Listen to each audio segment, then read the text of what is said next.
10-year-old girl has been raped. Rape and murder of a 10-year-old girl. She was raped and murdered in her own hospital. नमस्ते दोस्तों, आपका स्वागत है facts bye Sneha देवोजित में। मैं हूं देवोजित और आज का टॉपिक है domestic violence in India against women.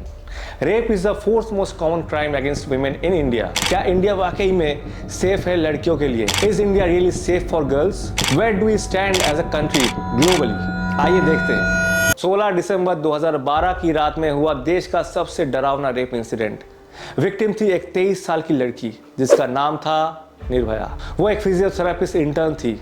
उस रात वो अपने दोस्त के साथ एक मूवी देख के लौट रही थी और उसके बाद का पूरे देश को पता है। इंडिया में लॉ है कि मीडिया में विक्टिम का नाम पब्लिकली ले नहीं सकते। ऐसे में मीडिया हाउसेस ने बहुत सारे नाम दिए विक्टिम को, जिसमें से निर्भया वाइडली एक्सेप्टेड हुआ क्योंकि इस इंसिडेंट के लगभग 2 हफ्ते बाद भी वो जिंदगी और मौत से लड़ती रही। She was in India and later on shifted to Singapore for better treatment, जहां उसने आखिरकार दम तोड़ दिया। Those who did this to me do not spare them। ये निर्भया का पहला स्टेटमेंट था।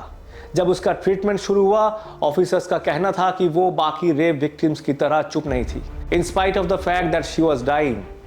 शायद इसीलिए निर्भया नाम काफी सिंबलिक बन गया। आगे जाके जो जुवेनाइल क्रिमिनल थे उनको छोड़कर सारे गुनहगारों को मौत की सजा हुई। ऐसे शायद बहुत सारे केसेस हैं जो हमारे सामने नहीं आते हैं। इसके अलावा समाज में बहुत सारे लोग ऐसे भी हैं जो विक्टिम्स के ऊपर ही क्वेश्चन करते हैं, जैसे कि इसी केस में डिफेंस लॉयर ने निर्भया के कैरेक्टर के ऊपर किया था कि रात के 12:30 बजे तक क्यों नहीं पता था कि हमारी बेटी कहाँ है। फिर उस माँ पे जाओ, वो चोर की माँ को पकड़ेंगे आप कि 12:30 बजे तक यही पता नहीं था कहाँ है बेटी, किसके साथ है, किस हालात में। ये तो कई लोग कुछ सिर्फ मौके का इस्तेमाल कर रहे थे। ये केस इसीलिए रिलेवेंट है क्योंकि इसके बाद एंटी रेप लॉज में बहुत सारे सुधार आए। In 2013, the Criminal Law Amendment Act made several changes in Indian rape and sexual crime laws and investigative procedures.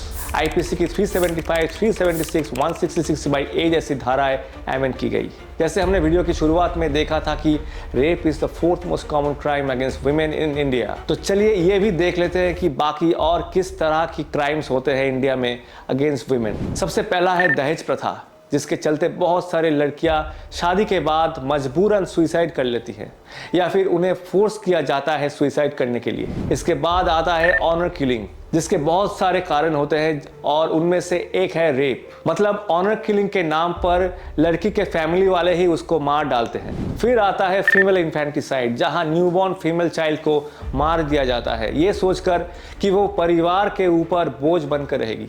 और भी बहुत सारे क्राइम के रिकॉर्ड्स हैं, जैसे कि acid attacks, molestation etcetera. NCRB national crime records bureau 2021 के आंकड़े के अनुसार इंडिया में टोटल 31,677 रेप केसेस रजिस्टर हुए हैं, जिसका मतलब है daily average of 86। Again in आंकड़ों के अनुसार इंडिया में per capita rate of rape काफी कम है। गवर्नमेंट ने भी डिक्लेयर किया है कि अगर सिर्फ कॉन्सेंशुअल सेक्स के चलते ही कोई शादी का झूठा वादा करता है तो वो भी रेप कहला जाएगा।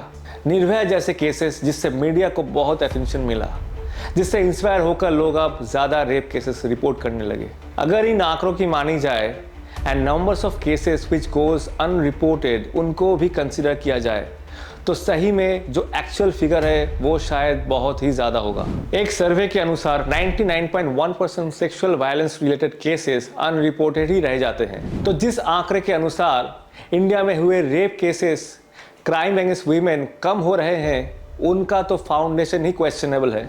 अंडर रिपोर्टिंग क्यों होते हैं? इनफैक्ट बिहार, झारखंड जहां फीमेल लिटरेसी कम है वहां रिपोर्टिंग होती ही नहीं है। केरला, राजस्थान, दिल्ली, असम, महाराष्ट्र, हिमाचल प्रदेश में रिपोर्टिंग की आंकड़े तकरीबन ज्यादा हैं क्योंकि यहाँ फीमेल लिटरेसी ज्यादा है। राजस्थान को छोड़कर 1 rape was reported every 16 minutes in India in 2019, जो कि काफी डरावना फिगर है।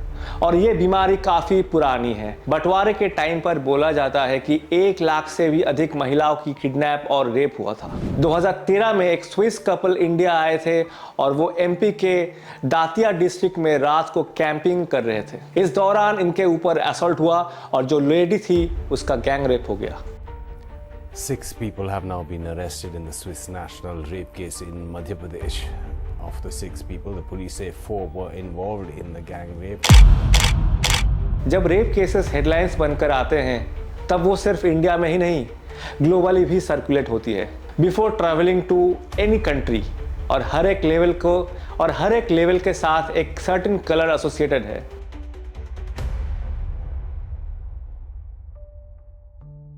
– 2013 से इंडिया के लिए येलो कलर यूज किया गया है, यानी लेवल 2, जिसका मतलब exercise increase caution while travelling to India. ये देश के लिए कितनी शर्मनाक बात है, लेकिन इसके लिए गवर्नमेंट क्या कर रही है? रिपोर्टिंग क्यों कम होती है and what is the solution? 2013 में निर्भया केस के बाद बहुत सारे नए सेक्शंस लाए गए और पुराने सेक्शंस अमेंड भी किए गए। 2018 सितंबर में लॉन्च हुआ national database on sexual offenders,